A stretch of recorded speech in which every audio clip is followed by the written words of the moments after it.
I woke up on a Tuesday morning in my apartment on Mulberry Street in Newark, and the first thing I saw was blood. Not a lot, just a few dark streaks across the white sheets, but enough to make my heart stop for a second before it started hammering against my ribs like it was trying to escape my chest. My name is Nicolas Russo. Friends call me Nick, and I live alone in a one-bedroom place on the second floor of a building that's older than my grandparents. The kind of building where the radiators clang and groan at night like they're trying to tell you something. The morning light was coming through the blinds in thin yellow lines, and I could see dust floating in the air. And for a moment, I thought I was dreaming, because everything felt wrong in a way I couldn't name.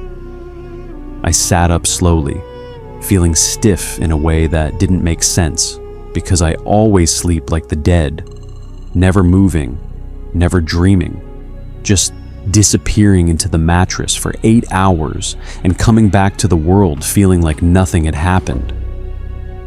That's when I noticed the scratches, long red lines covering my arms, my chest, my thighs, like something had clawed at me while I was unconscious. They didn't hurt as much as they should have. They just itched, a deep scratching sensation that made me want to peel my skin off and throw it away. I stumbled to the bathroom mirror and almost screamed. My face was covered too, scratched in patterns that looked almost deliberate, almost like letters. But I couldn't make them out because they were too thin and too close together, like someone had used a needle instead of fingernails. On the counter, next to my toothbrush, there was a piece of paper folded in half, my handwriting. I know my handwriting, even when I'm drunk, or tired, or upset. The way I cross my sevens and let my R's trail off into nothing. And this was definitely mine.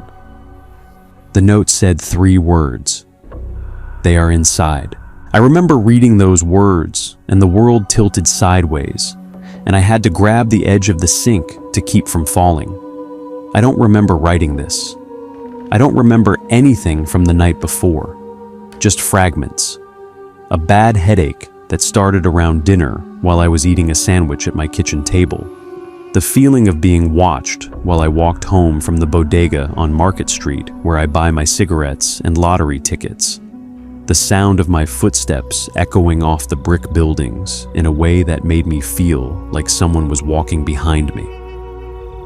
I checked my phone for messages, and there were none, no calls, nothing to explain why my body was covered in wounds. The note was dated for that morning, written in blue ink from my desk pen, the one I keep in the cup with the other pens I never use.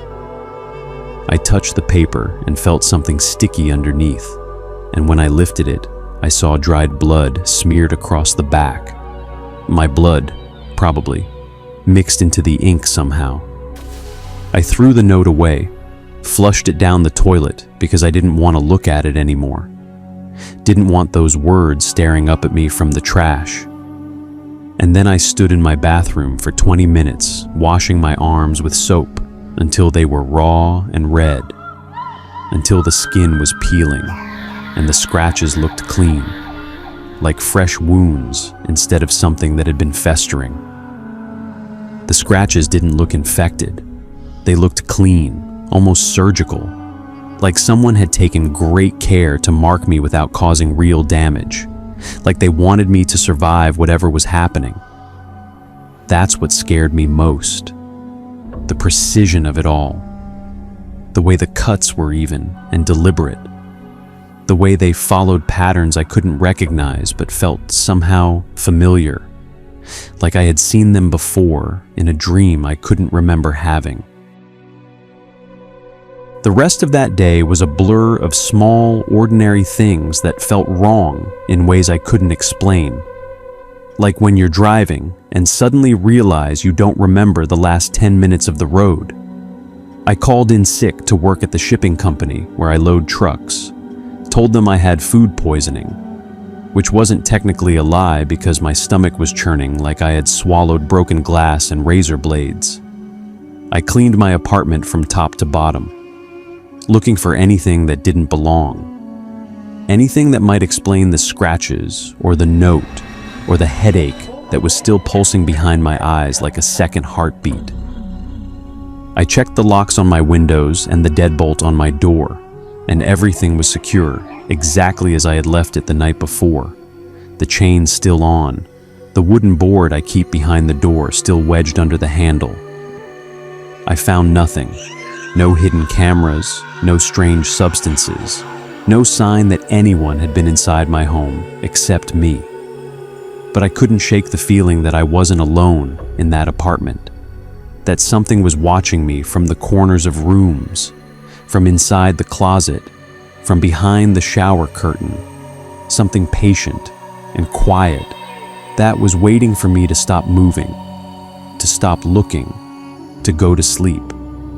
I left all the lights on. I sat in my recliner and watched television, some reality show about people renovating houses, and I didn't hear a single thing except my own breathing and the occasional siren outside. The distant wail of Newark, never quite letting you forget that you lived in a city where things happened. It wasn't until I went to bed that night that I noticed the new scratch. I had decided to try to sleep in my bed again because the couch was making my back hurt, and I lay down on the clean sheets and closed my eyes and told myself that everything was fine, that I had just scratched myself in my sleep, that people did that all the time, that I was being paranoid and dramatic, and probably needed to lay off the horror movies I watched when I couldn't sleep. The scratch was on my back, a single line running from my left shoulder blade to my spine, and when I touched it, it was warm and fresh, still seeping a little blood, the kind of pain that shoots straight through you and makes your vision go white at the edges. I hadn't felt anything during the day, hadn't felt anything while I was awake at all, and this scratch was clearly new, clearly made while I was sitting in my living room with every light burning and my eyes wide open. I got up and checked the clock on my nightstand, and it was 3:17 in the morning, which meant this had happened sometime in the last few hours while I was lying in bed trying to quiet my mind enough to sleep. I didn't sleep that night. I sat in my recliner with a kitchen knife in my hand and watched the shadows move across my walls, and I told myself that I was being crazy, that stress and lack of sleep were making me see things, that I needed to go see a doctor in the morning and maybe get some blood tests and figure out what was wrong with me physically before I worked myself into a full breakdown. But I knew that wasn't true. I knew something was wrong with me, inside me, and that the scratches weren't coming from outside my body. They were coming from somewhere else, somewhere I couldn't see or understand, somewhere that lived in the spaces between my heartbeats and the thoughts I couldn't quite finish. When dawn finally broke over Newark, I fell asleep in my chair from pure exhaustion, and I dreamed of hands reaching out from inside my skin, pale and thin, and moving like they were looking for something to grab onto. The doctor told me I was fine. Dr. Patterson, a tired-looking woman with reading glasses perched on her nose and dark circles under her eyes that made me wonder if she ever slept either, examined my arms under the fluorescent lights of her office and said the scratches were consistent with self-inflicted wounds, maybe from my fingernails while I was sleeping, though she couldn't explain how they kept reappearing if I was being careful during the day.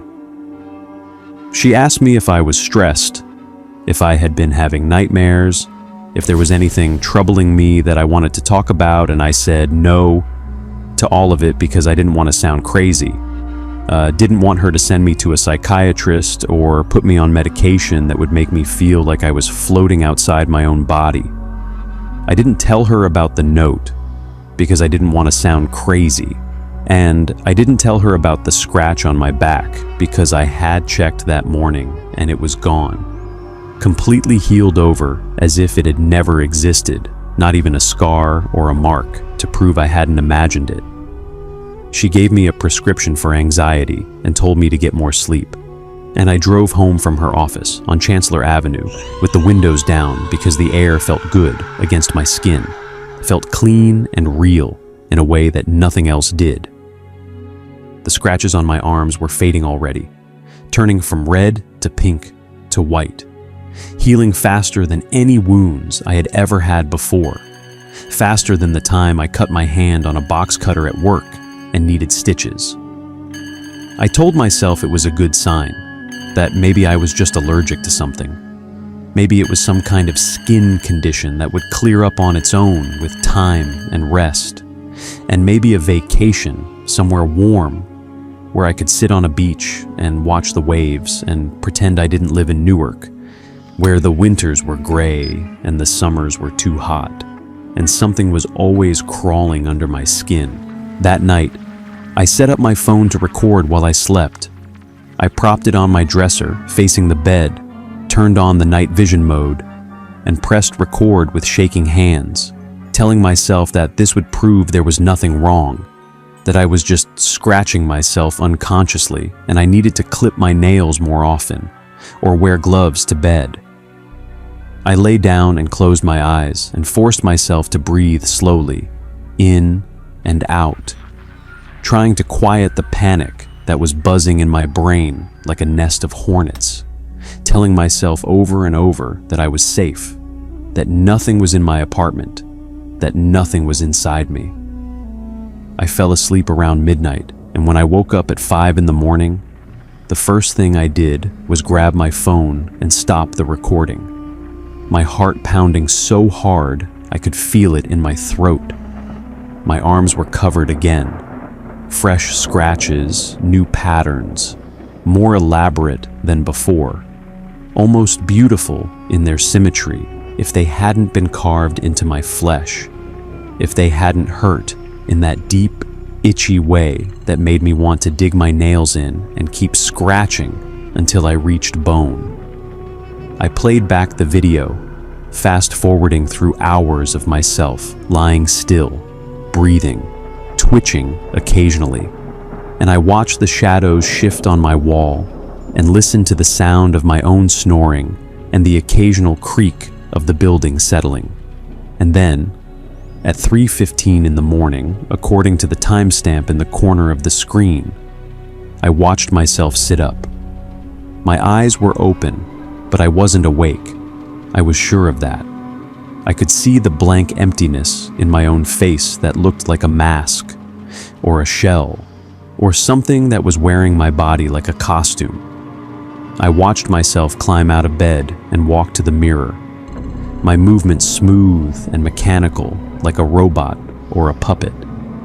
And I watched my hand reach up and drag my fingernails down my own face, slow and deliberate, leaving trails of red that I could see even in the greenish night vision light. I watched myself do this 3 more times before I climbed back into bed and lay there until morning. And the whole time I was watching, I felt something else watching too, something behind my eyes that was screaming at me to stop the recording, to throw the phone away, to never look at what I had become. I threw away the phone. I couldn't bear to look at it anymore. Couldn't stand the way my eyes stared back at me from the screen, glassy and empty and wrong in a way that made me want to claw my own face off to get away from that stare. I called my mother that afternoon, something I do maybe once a week if I'm being good about it, and she could hear it in my voice right away. The way your mother can always tell when something is wrong, even when you're lying through your teeth. She asked if I was eating enough, if I had been drinking, if I had been taking my medications for the depression I was diagnosed with 3 years ago after my father died, and I couldn't get out of bed for 2 months without wanting to disappear. I lied and told her everything was fine, that I was just tired from work, and she told me to come over for dinner on Sunday because she was making my grandmother's gravy, and I sounded like I needed some home cooking, some TLC, some reminder that someone in this world gave a damn about me. I said I would, and then I sat in my apartment and wondered if I was losing my mind, or if something worse than that was happening, something that medicine couldn't fix and prayers couldn't reach. The scratches had always been on my arms before, easy to hide under long sleeves, but now they were everywhere. My neck, my face, my palms, the soles of my feet, places I couldn't have reached even if I was awake and trying. I couldn't hide them anymore. I couldn't pretend that I was fine. I started wearing hoodies in July because I couldn't look at my own skin without seeing the marks, the patterns, the messages that kept appearing on my body like words written in flesh. I started keeping a notebook by my bed, writing down everything I could remember about the nights, and slowly a pattern emerged that made my stomach turn every time I read it back. Every time I fell asleep, even for a few minutes, I woke up with new marks, new wounds, new evidence that something was taking control of my body when I wasn't looking.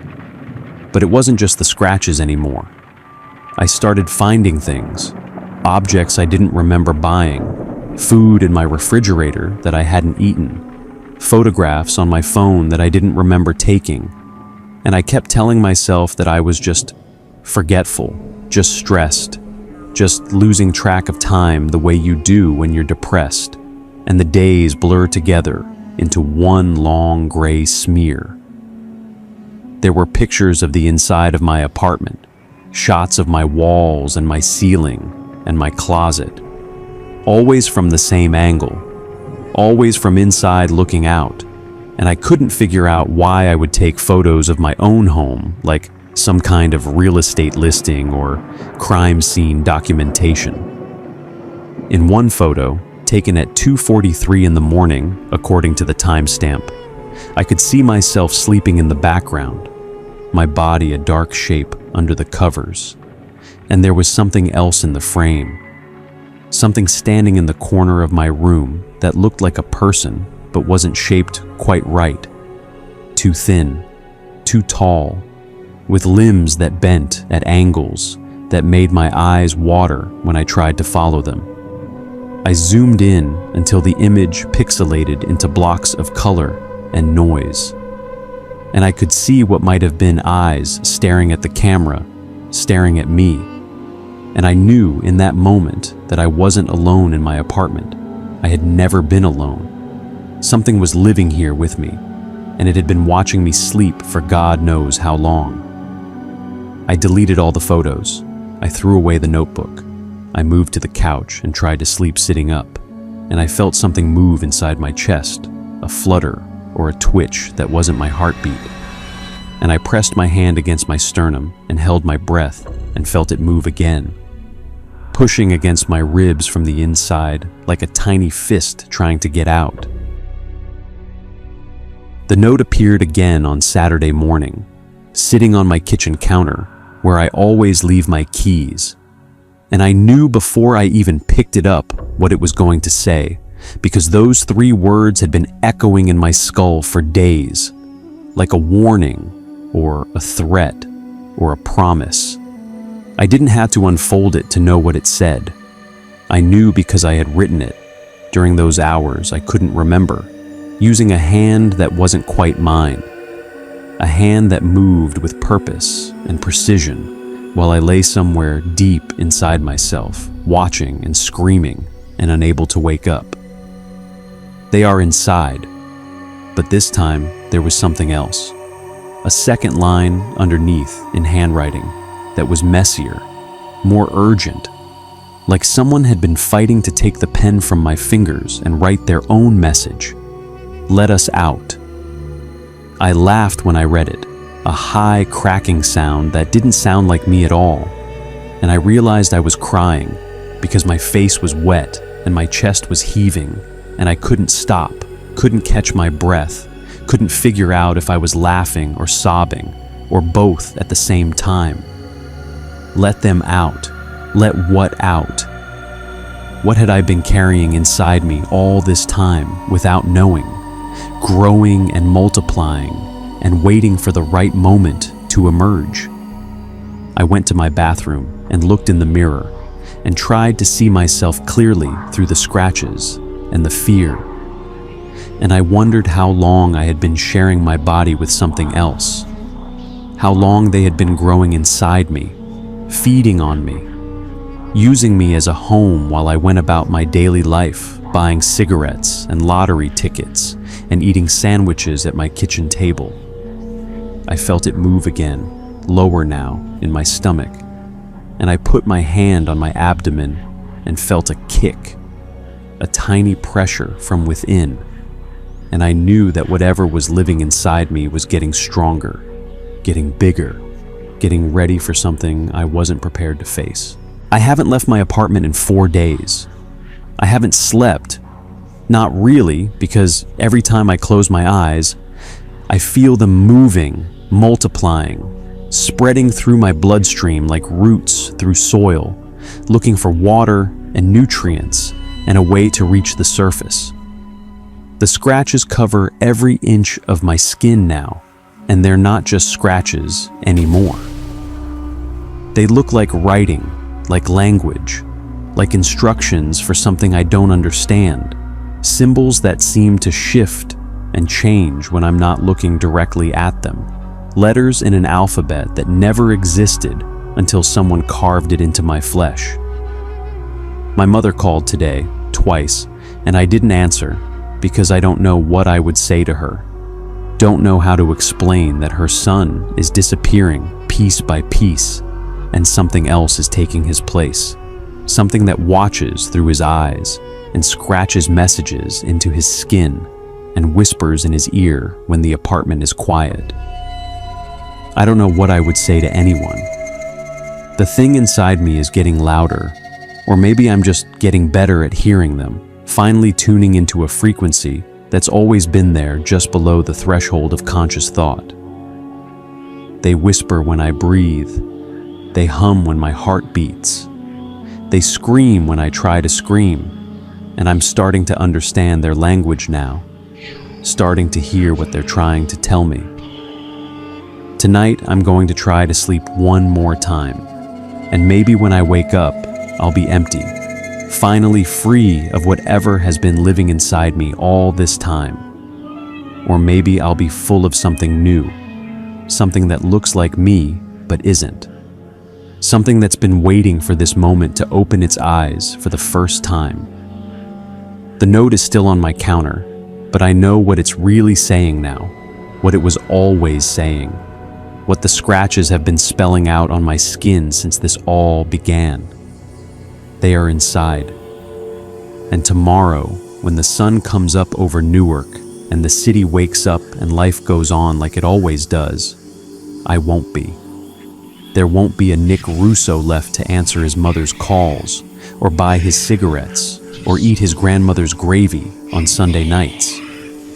There will only be them, finally free, finally out, finally wearing my face and walking in my shoes and living in my apartment on Mulberry Street. And maybe they'll be nicer than I ever was. Maybe they'll be better. Or maybe they'll just keep scratching messages into the skin of whoever finds this story and wonders if it could happen to them too.